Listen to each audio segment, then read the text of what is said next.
Welcome to Twin Talk Politics. Hi, everyone, and welcome back to another episode of Twin Talk Politics.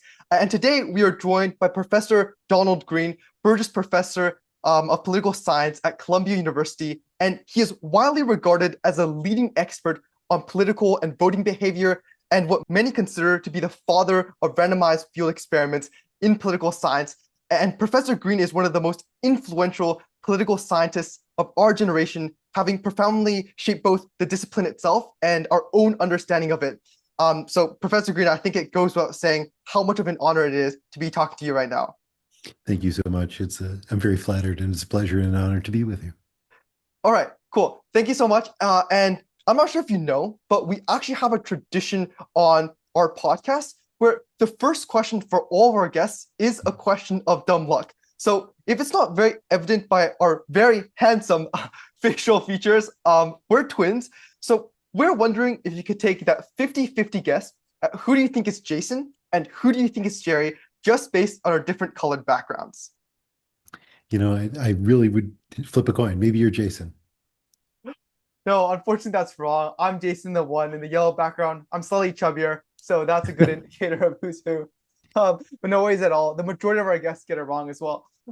Great. Now that you know how to tell us apart, let's just jump straight in the interview. Now, obviously, Jerry and I know all the incredible things you've done, but maybe for the listeners at home who might not be as familiar with who you are, we were wondering if you could please give us a quick introduction of who you are, maybe some passions that you have in your life, and how you got really involved and interested in political science to begin with.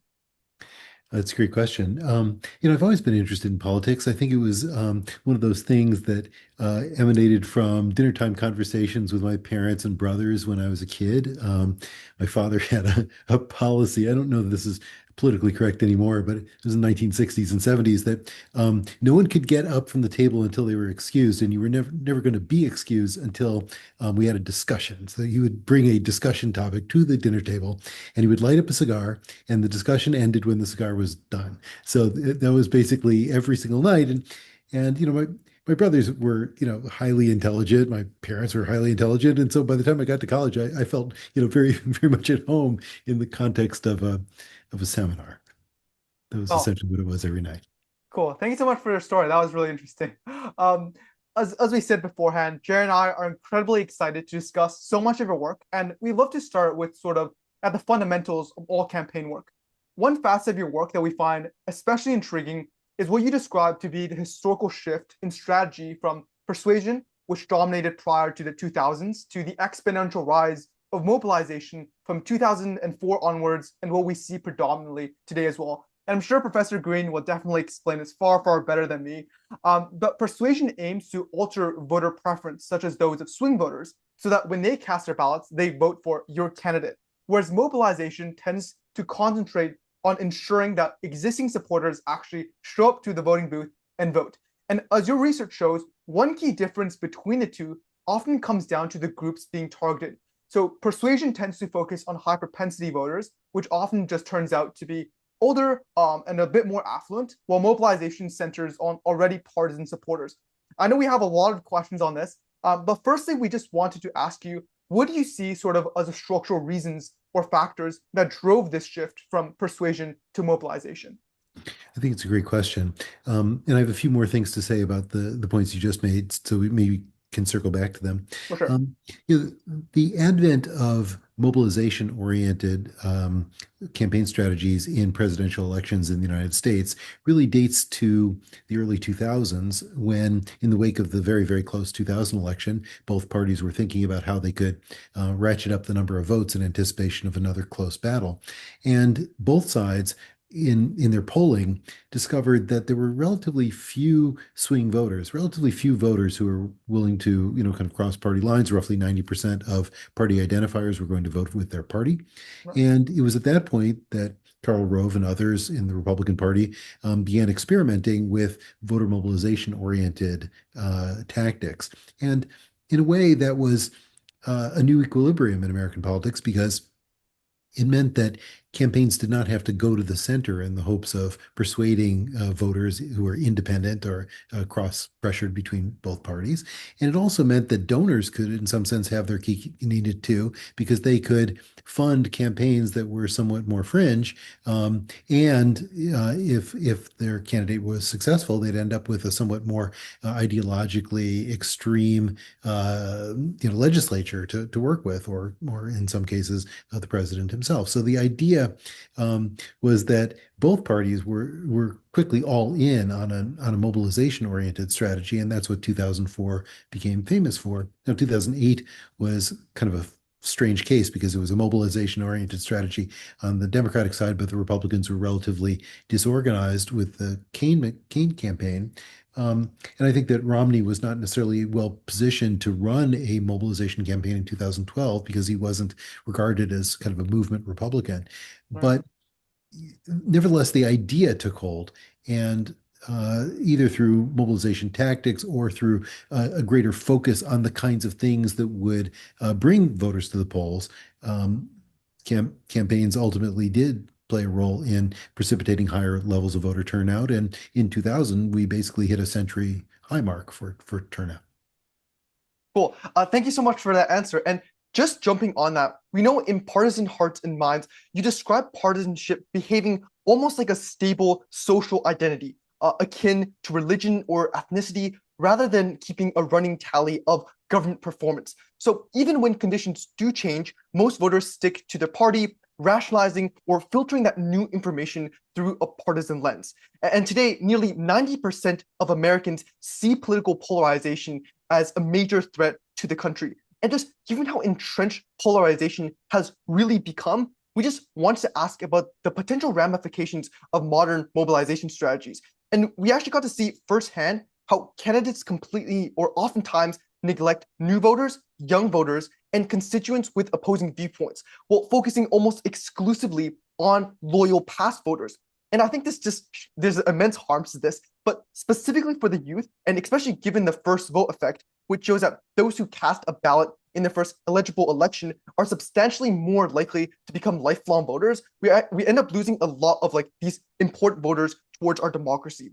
So our question is, what are your thoughts on how we might alter this mechanism to prevent weakening representative democracy and prevent further polarization?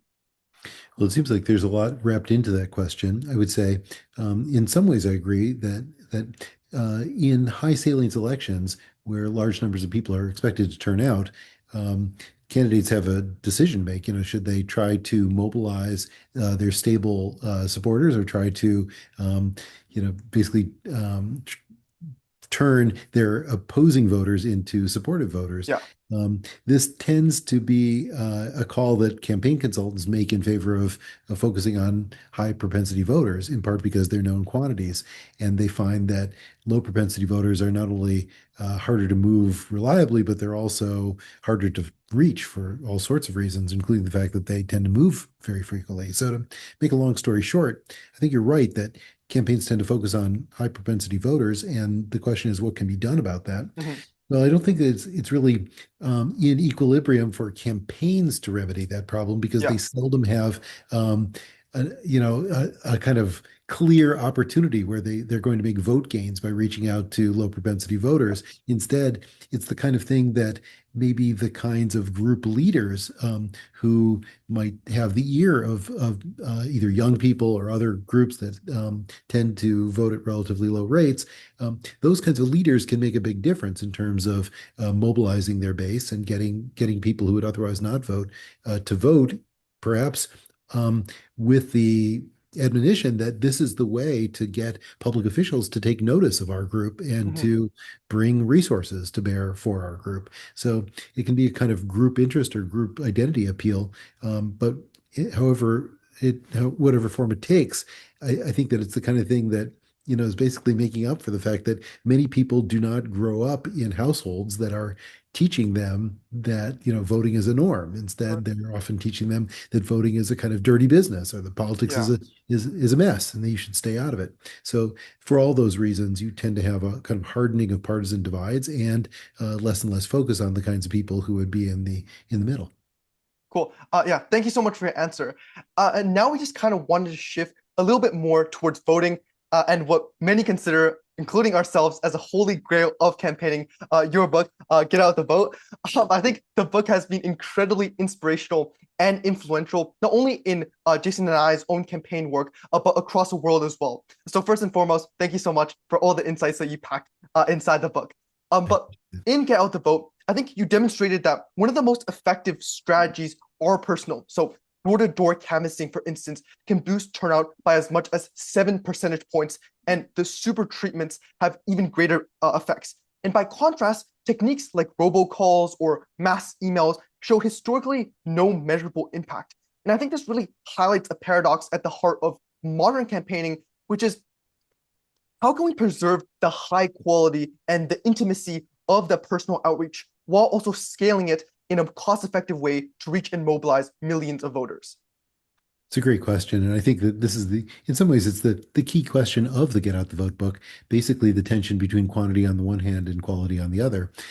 We know that high quality interactions can work, and indeed, they're perhaps the only thing that would transform a very, very low propensity voter into a reliable voter.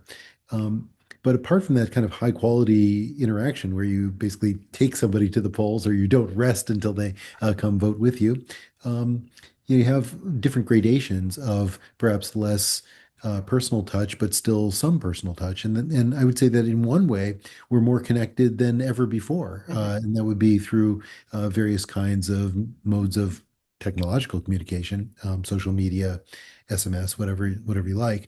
And so to the extent that I would uh, offer an opinion about how you could have quantity and quality too, it would be to have very large numbers of people mobilize their low propensity voter friends and colleagues and church members, whoever they are, people they know, people who won't block them if they call, and people to whom they can make a kind of heartfelt appeal, maybe even a nonpartisan appeal, to make their voices heard. You can do all those kinds of things in relatively little amounts of time. But if you did that on a vast scale, so everybody were mobilizing 10 or 20 friends, you could have big impacts. Sure. And just jumping off of that, one of the many things that stood out to us in your work is, how it redefined our understanding of the motivations behind voting, which I think in turn also helps us understand and comprehend how to mobilize voters. I think that for the majority of us, like the old assumption was sort of rooted in the idea of self-interest. But since one vote is infinitesimal, like that logic doesn't stand because then no one would vote. Well, obviously that's not true, and that's not how people vote. And your research instead highlights like a couple key benefits. So intrinsic satisfaction from civic duty and extrinsic pressure from the incentives of fear or judgment. And in your large-scale field experiments, you revealed something that was really shocking and surprising to us, which is that turnout rose dramatically when voting was made socially visible. So demonstrating that social pressure is actually an extremely powerful motivator.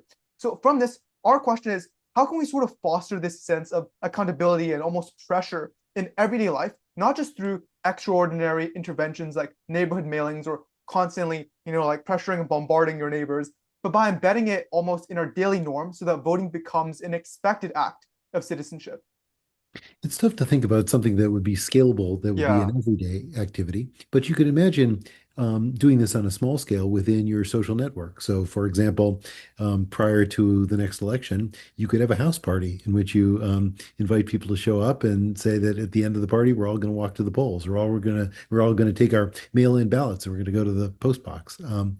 That would be a way to have the fun and sociality of a 19th century election while still having, the accountability of upholding a social norm. Cool. Thank you so much. And we're just going to shift a little bit more away from voting onto your research methods.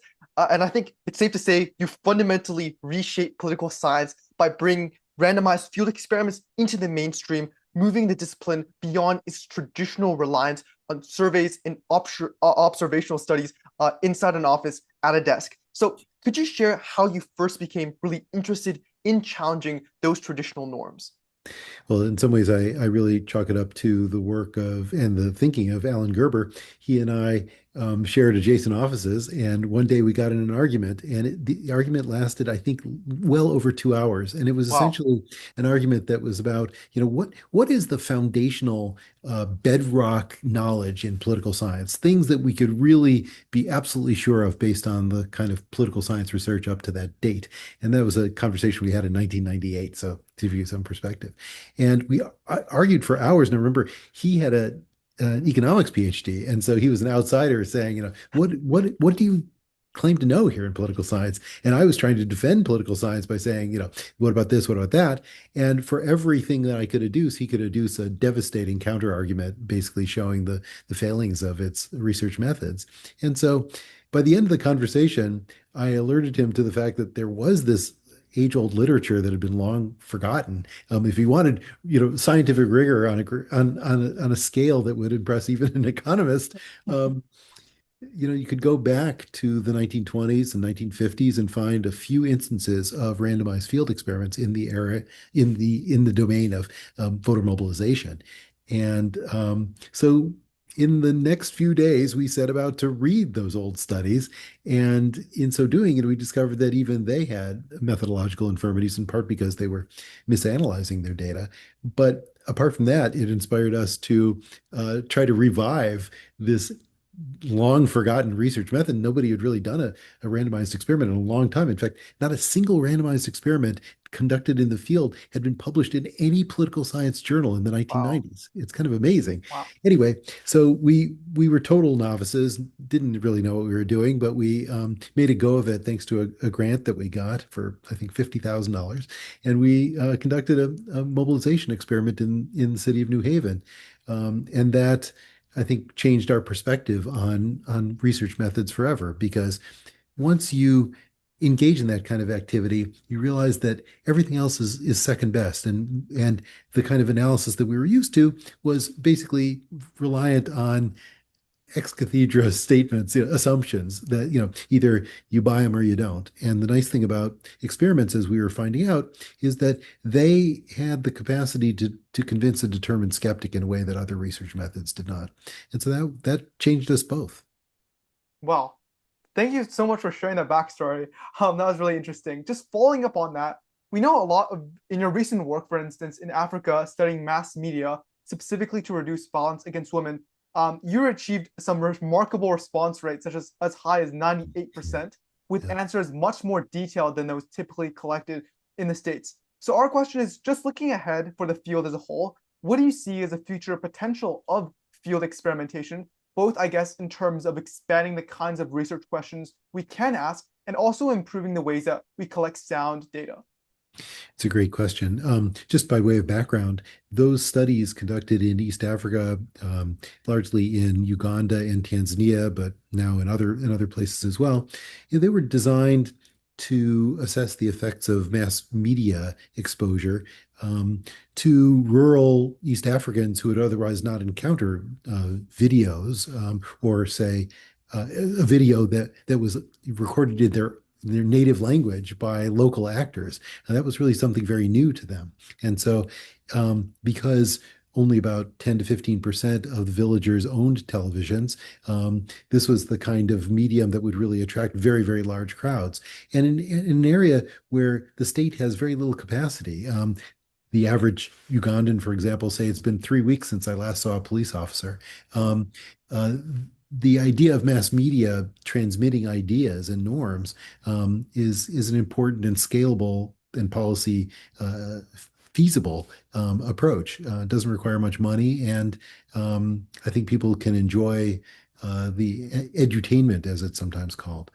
Um, what's also interesting about that kind of environment is that you can really do a lot in the context of a single study. So in those studies, we were often comparing one treatment to a placebo. But of course, what is a treatment and what is a placebo? We could do two studies for the price of one by having an Right. interesting placebo. So in some cases, we were studying, the effects of videos that were denouncing violence against women Mhm. against videos that were denouncing teacher absenteeism. And so we could study the effects of different kinds of messaging. And we've since done that with HIV stigma on the one hand versus early and forced marriage, or environmental conservation versus other videos on or radio shows on violence against women. So to make a long story short, the opportunities are enormous in places where exposure to mass media is far from 100%. And even in some experiments,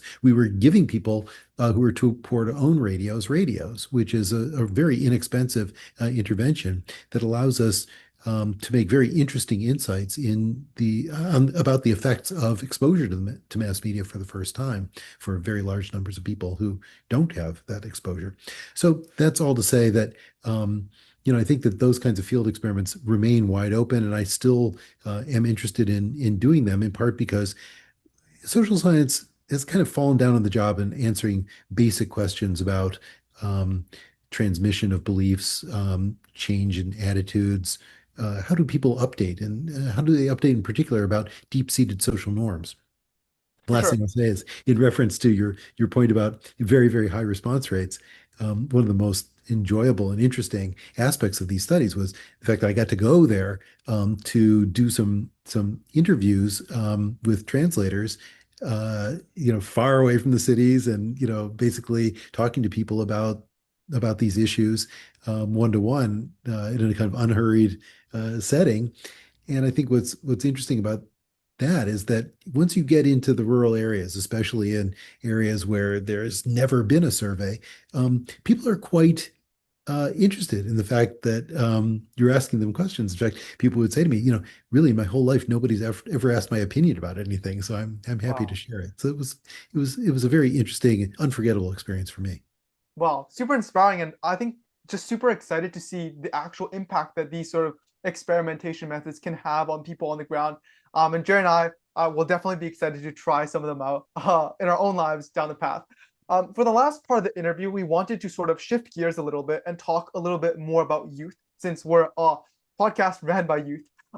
We know, and probably you know as well, there unfortunately has been a disheartening rise in voter apathy, especially among youth voters, reflected in declining turnout that is consistently 20 or even more percentage points lower than other voting blocks, along with a reluctance, or I guess a higher reluctance to speak out on issues that truly matter to them. So, from your expertise, what has been sort of the most effective way to engage young people politically as a group, and not only ensure they're well informed, but also encouraged to take their political knowledge and ideas to actively participate in our democracy? It's a great question. And I don't think that it comes down to one and only one thing. But the thing that immediately comes to mind as maybe the gateway to a range of different kinds of political activities are in some sense, 19th century ideas about voter mobilization, and they have to do with bringing people who would otherwise not be interested in politics in through social activities. So in the 19th century, it's quite common to have social clubs of all kinds, and for them to have a kind of political bent when it was voting day. In much the same way, I would say that if you're surrounded by people who have a relatively low probability of voting in the next election, think about having a barbecue or something that brings people together socially, because that's a lot lighter a lift for you than a get out the vote campaign. You're essentially transforming it into a get out to the barbecue campaign, which is a lot easier. And I think that ways of making politics dovetail with social activity is probably the best way to get people who would otherwise feel uncomfortable about politics or feel apprehensive about it, feel more comfortable. Cool. Thank you so much. I will definitely be trying out the get out to barbecue strategy. I will definitely be cooking because Jason's not the greatest, to say the least. And for the final question, and the question we've actually wanted to ask this entire time, and what we probably think will be the hardest and toughest one of them all. We know you're a master board game creator, and most notably, the inventor of Octi, which is available online. We're huge fans. I beat Jason all the time on it. And if you haven't checked it out, please do. And as you put it so perfectly, I think in a previous interview, it's a game of trade-offs between quantity, quality, and initiatives. And it has a very intriguing backstory connected to the very famous Deep Blue versus Gary Kasparov chess game. But that story definitely not the main center focus for this question.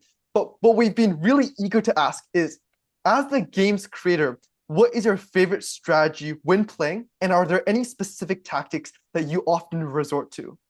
That's a great question. I mean, naturally, I love inventing games. I love playing games, and I especially have been attracted to abstract board games, even though, the world is kind of moving in a different direction. That's okay. And I really do enjoy playing with my stalwart, game playing buddies, and we've been playing for decades and decades. So that part is fun. Some of them are, quite accomplished chess players, quite accomplished, Wow. so that I could never even touch them in the game that they were so expert at. But I think that they like the novelty of Octi because Mhm. it involves uh, a kind of a different dimension. Just to give listeners a sense, you're essentially choosing whether to move your pieces as they are or to improve them for next time. So every turn involves opportunity cost. If you only move and never improve, your pieces will be weak. If you only improve but never move, you'll lose the initiative and you'll be overrun by your opponent. And so I would say that um, the strategies that I've learned from my grandmaster friends are that move aggressively as soon as you possibly can, and that's why it's kind of a fun battle because you know that the equilibrium is for you to be as aggressive as possible, but you know that if you spread it too thinly, you'll go off half cocked. Yeah, yeah. Cool. Thank you so much. Thank you for your backstory and also your insights for all the players. Definitely check it out. I also want to call out Jerry for what he just said. That was a lie. I'm definitely better than him. I've been beating him forever. All right. I think that concludes our interview today. Again, from the bottom of our hearts, Jerry and I would like to extend such a big thank you to Professor Green for this amazing opportunity, all his phenomenal work, and just for taking the time out of your very, very busy schedule to come here and meet with us today. We truly, truly appreciate it. For all the listeners at home, if you guys wish to see more interviews like this, be sure to tune into future episodes. Thank you, everyone, and we'll see you guys next time.